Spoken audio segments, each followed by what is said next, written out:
mí en particular es algo que me ha ayudado bastante por la metodología que se aplica, ¿no?, al estudio de las diferentes enfermedades. El contenido de esta clase está enfocado a lo que va a ser una introducción, definición. Vamos a hablar de la tríada ecológica formada por el huésped, el agente causal, el ambiente, y terminamos explicando los periodos de la historia natural de la enfermedad. Es el periodo prepatogénico y el periodo patogénico. Algo que es muy importante, ¿no?, cuando ustedes tengan que estudiar un tema, cualquiera fuera, es necesario también saber qué espera el docente de nosotros como estudiantes al finalizar, y sobre todo en poner en práctica el tema. Si bien ahora viene a ser una clase teórica, lo que corresponde en práctica es desarrollar este tema en la parte práctica, donde este saber, especialmente el hacer, nos ayuda a generar habilidades y destrezas. En este caso, en particular, para que ustedes en la clínica, con todos los elementos previos, ¿no?, puedan hacer un excelente diagnóstico. Y si uno hace un excelente diagnóstico, seguramente el tratamiento que van a efectuar va a ser el correcto, ¿no?, el adecuado. Pero si fallan en su diagnóstico, el tratamiento va a fracasar, ¿no?, porque posiblemente no va a ser el adecuado, el correcto. Entonces, mucho tiene que ver ese análisis previo antes de que yo empiece a examinar al paciente, ¿no? Lo que en la historia clínica les recomiendan siempre, la anamnesis. Pero yo inclusive les digo, desde el momento que ingresa al consultorio, a la clínica, yo ya tengo que observar cómo está ingresando ese paciente antes de el interrogatorio, ¿entienden? Entonces yo ya tengo que tener cierta idea con qué problema está viniendo esa persona. Entonces es muy importante que ustedes, al finalizar la clase y poner en práctica, comprendan cómo es esa evolución de la historia natural de la enfermedad, en qué periodo se clasifica, y si de aquí en adelante me sirve como modelo para aplicar a cualquier enfermedad, pues bienvenido, ¿no? Inclusive siendo profesionales en una especialidad que estés realizando, esta metodología que vamos a aplicar me va a permitir llegar al resultado que uno espera, ¿no? Entonces, empezamos con la parte introductoria, y aquí vamos a hacer recuerdo a lo que llevaron en las anteriores clases, ¿no? Principalmente en la primera, donde hablaba el docente de la salud, ¿no? La salud, de acuerdo o según la OMS, es el completo bienestar físico, mental y social, ¿no? Entonces, hay que entender estos componentes de salud física como ese equilibrio que existe en el organismo, denominada homeostasis, ¿no? Para que yo diga físicamente estoy bien, tiene que existir ese equilibrio llamado homeostasis. Para que yo diga que mi salud mental está correcta, tiene que haber una armonía consigo mismo.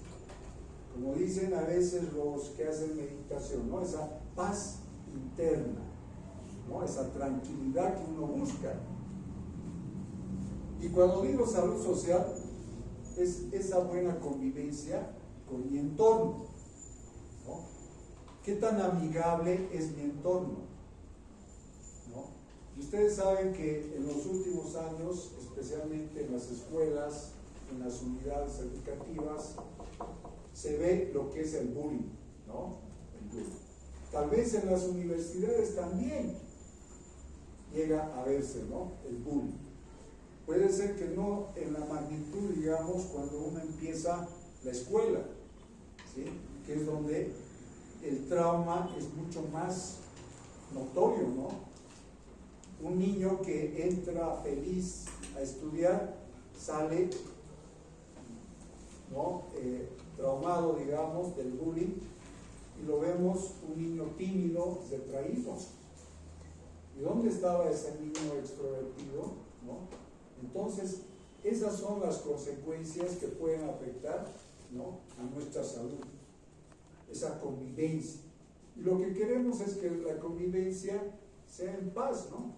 Busquemos la paz, es decir, no ese enfrentamiento, esa rivalidad, ¿no? A través de ciertas bulas, decimos, ¿no? Como el egoísmo, la envidia, ¿no?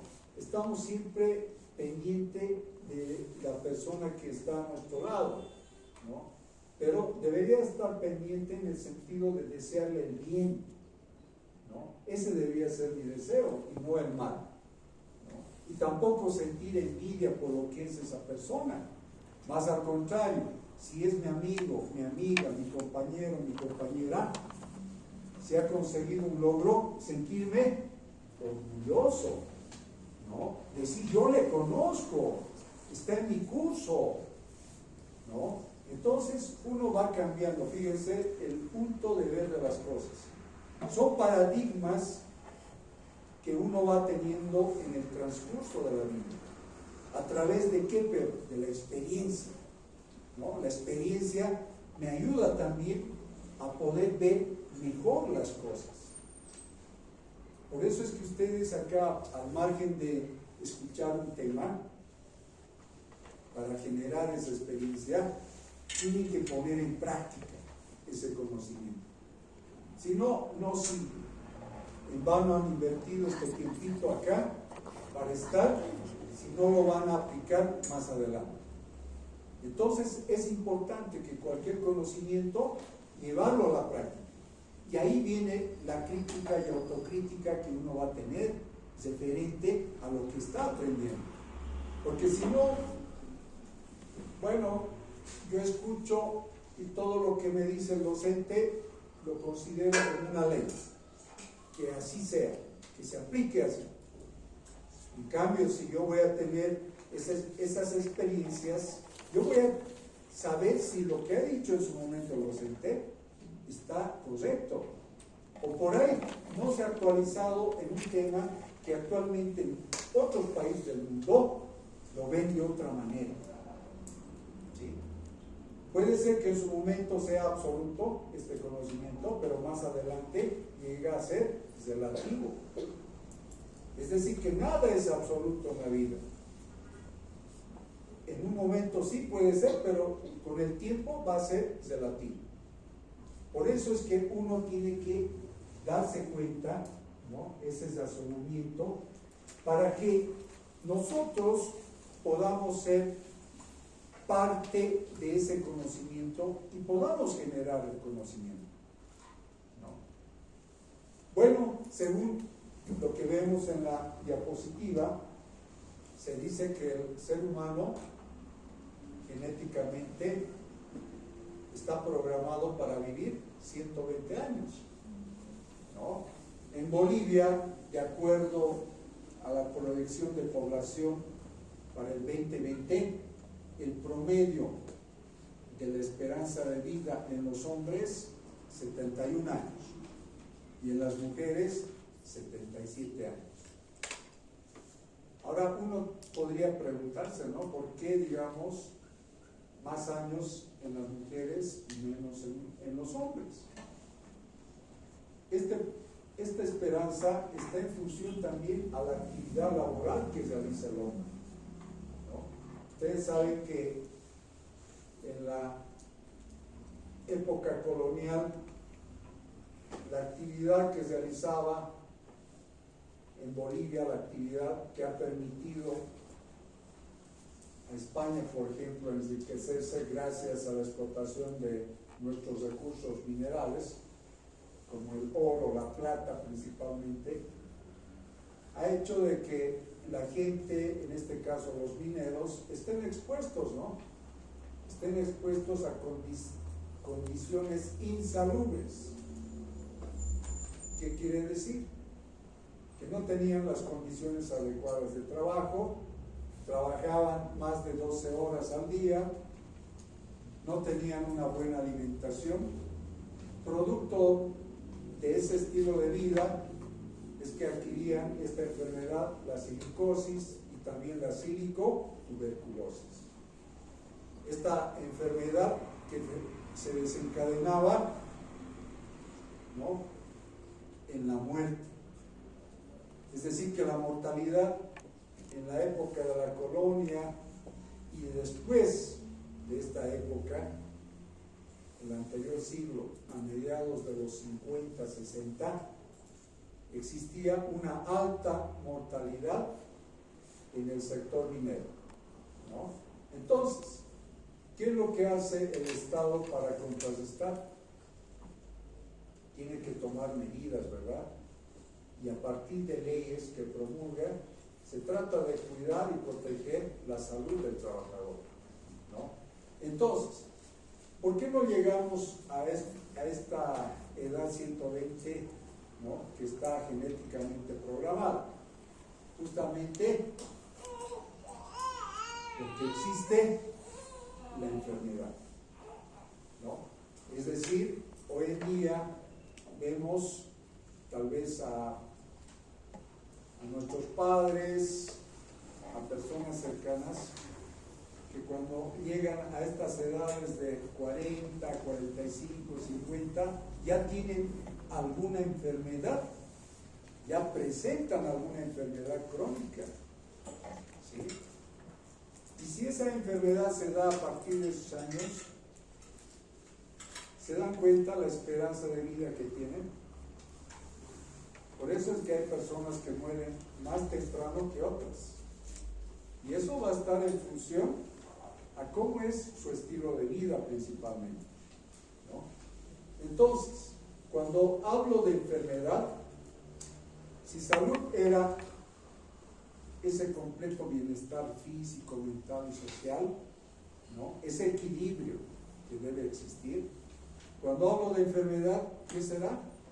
Es la pérdida, ¿no?, del equilibrio biopsicosocial.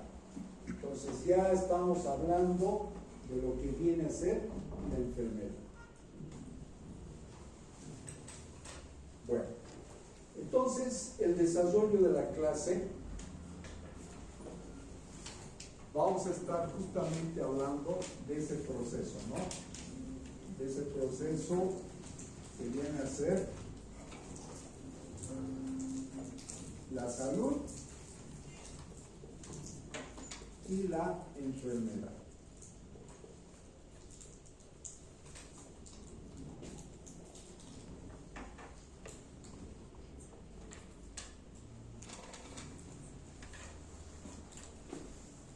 Hay momentos en nuestra vida que tenemos salud, ¿sí?, pero no sabemos en qué momento vamos a tener enfermedad, ¿no? Es decir, todas las personas con todas las enfermedades que se dan hoy en día estamos expuestos a un sinnúmero de riesgos. En este momento seguramente habrá alguien que está resfriado, que tiene gripe, ¿no? Y que en algún momento, pues, en un ambiente cerrado como este, puede contagiar, ¿no? Y las personas receptoras de esos microorganismos va a depender mucho de su sistema inmunológico, ¿no? Si se dan las condiciones, seguramente mañana también voy a estar resfriado, ¿no? y tendría que acordarme quién es el paciente cero. Si la siguiente semana nos encontramos, ya no es 1 o 2, sino es la mitad del curso, ¿no? Entonces fíjense que estamos aquí sanos aparentemente y hay un momento en que estamos enfermos, ¿no? Tomamos las medidas necesarias, volvemos a estar sanos y constantemente estamos así. Por eso es un proceso entre salud y enfermedad, salud y enfermedad. Entonces, quienes estudiaron, por ejemplo, a partir del año 50, fueron estos investigadores de apellidos Lede y Clark, ¿no? En los años 50, ellos publican un libro denominado Medicina Preventiva para el médico en su comunidad.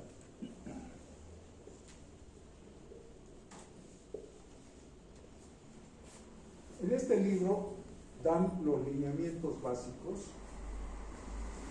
del proceso salud, cómo se maneja ese proceso salud-enfermedad, ¿no? Con un enfoque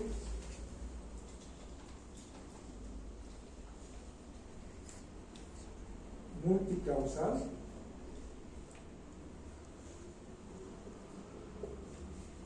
sistémico y científico. Fíjense que constantemente cuando hablemos de cualquier enfermedad, inicialmente vamos a identificar cuáles han sido las causas, ¿no?, para que presente ese paciente la enfermedad. Vamos, si decimos sistémico, vamos a ver etapas en la evolución, ¿no? Va a haber etapas en la evolución de esa enfermedad. ¿Y qué es lo que vamos a encontrar más adelante? En función a ese análisis, a ese estudio que estamos realizando, vamos a ver qué medidas vamos a tomar, ¿no?, para contrarrestar la enfermedad.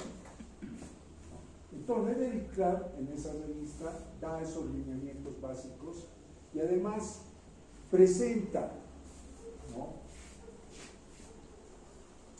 un esquema que vamos a explicar más adelante, que es gráfico, un esquema graficador que va a mostrar un modelo, ¿no?, que permite justamente ese análisis, ese estudio de ese proceso salud-enfermedad. En la imagen vemos cómo antes el médico, fíjense que una primera etapa es lo que les decía, ¿no?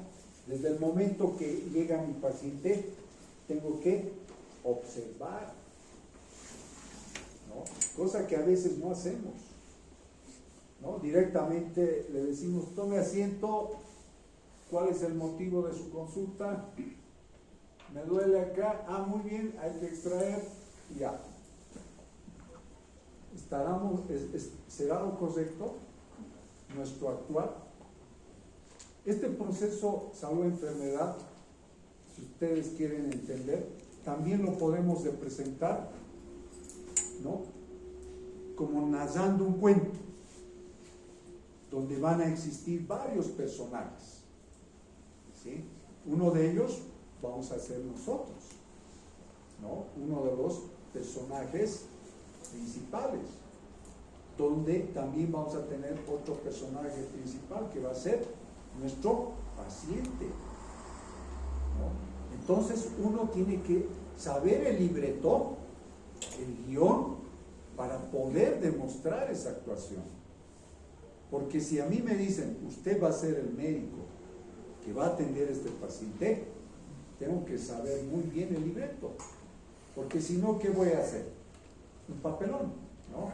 Al final no voy a saber qué hacer o tal vez diga cosas que no vienen al caso. Entonces, es como un cuentito, ¿no? Entonces, en lo que viene a ser esa figura, primero está observando lo que quiere determinar, por ejemplo, con la observación, ¿qué es lo que vemos? Signos, ¿no? Lo que vemos nosotros son signos. Cómo está su facies, cómo está la postura que tiene, antes del interrogatorio, ¿no? Porque si no, como les digo, puede haber elementos que me ayuden justamente en el diagnóstico presuntivo que voy a realizar. Por eso es importante la observación. En nuestro campo, ya una vez que hemos observado, vamos al interrogatorio, ¿no? Antes de examinar, ¿no? Que es otro paso importante, el interrogatorio. Y vamos a examinar. Pero al margen de la consulta o el motivo de consulta que el paciente nos indique, en cuestión de segundos tenemos que hacer un examen general. Ese examen tiene que ser de todo el aparato estomatognático, ¿no? Que no me va a llevar mucho tiempo. Al margen que el paciente me diga, esta muela me está doliendo. Entonces yo tengo que también tener esa habilidad para hacer ese examen estomatognático. Si tienen alguna pregunta, levanten la mano, ¿no? A medida que vamos pasando las diapositivas, así también salimos de las dudas. Bueno, esta fotografía que se encuentra en la diapositiva pertenece a mi paciente integral adultos. Así ha venido al consultorio, ¿no? Entonces, ustedes, al ver la fotografía, ya están pensando inicialmente en muchos problemas, ¿no? Problemas en los dientes, problemas en los tejidos periodontales, ¿no? También puedo ver, no se ve muy bien en esta fotografía, pero problemas también en la oclusión. ¿Por qué tendrá problemas en la oclusión? Podemos determinar muchas causas, desde ausencia, digamos, de piezas dentarias, que va alterando, ¿no?, su mordida. Y fíjense, nuestra población, especialmente los de escasos recursos, los que viven en la pobreza y en la extrema pobreza, presentan estas patologías. Para ellos no es prioritario rehabilitar su salud bucal, porque si tienen $1 para vivir al día, ¿estarán pensando en rehabilitarse?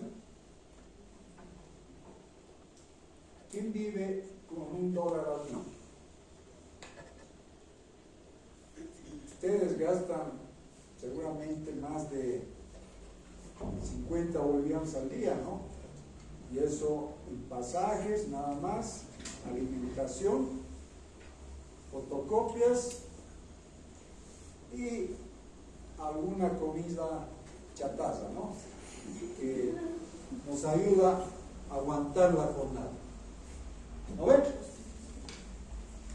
Aunque hay alimentos como el tauri que no nos gusta, ¿no? Un alimento nutritivo que tiene alta proteína. ¿Quién come tauri?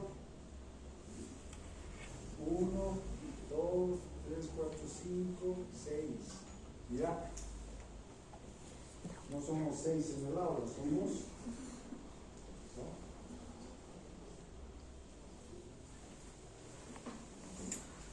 Y antes de entrar a lo que viene a ser esta triada, tenemos que saber definir cuál es la historia, qué se entiende por historia natural de la enfermedad, ¿no? De lo que estamos hablando.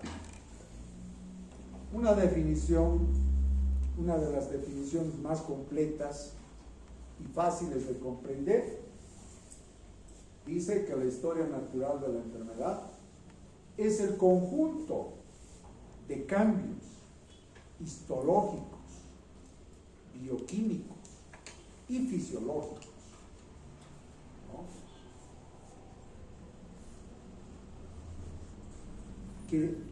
que se dan en un huésped susceptible a través de factores de riesgo, ¿no?, a los cuales está expuesto, y el agente agresor, que sigue su evolución en varias etapas de la enfermedad